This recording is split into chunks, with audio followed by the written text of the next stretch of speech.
Hi, this video is the demonstration of the FUE donor scar.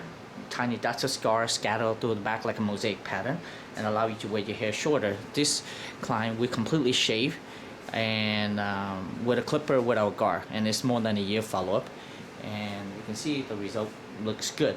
Again, the result vary from one individual to another.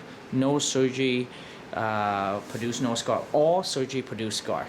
Whether FUE produce scar, but different scar than the strip method or the FUT scar. The FUT has a linear scar. There's always pro and con for both methods. So the pro of FUE is less invasive because we don't cut you open, minimal scar, and allow you to wear your hair shorter, and less painful during recovery, faster recovery. But the downside of FUE, the cost is more expensive. The number of grafts we can do is less. On average, we do around 2,250 grafts up to 3,000 grafts. It's all depend.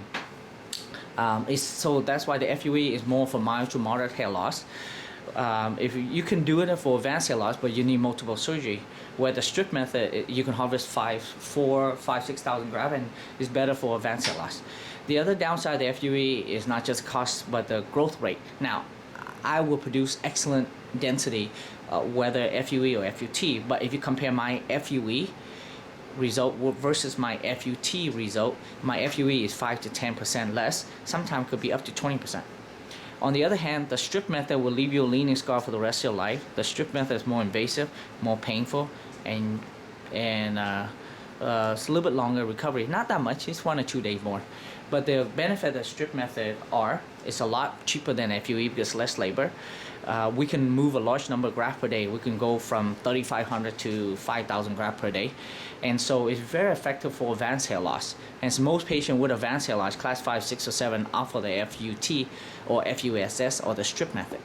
The other benefit of the strip method is not just cheaper, but the growth rate. Now, again, as I mentioned, I will give you and produce excellent density whether you do FUE or FUT.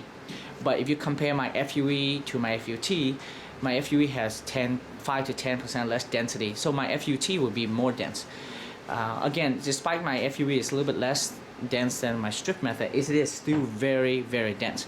And compared to other clinic, it should be more dense than the other clinic, whether FUE or FUT. So this is the demonstration of the FUE donor scar scattered through the back like mosaic pattern, and the result vary from one individual to another. Thank you.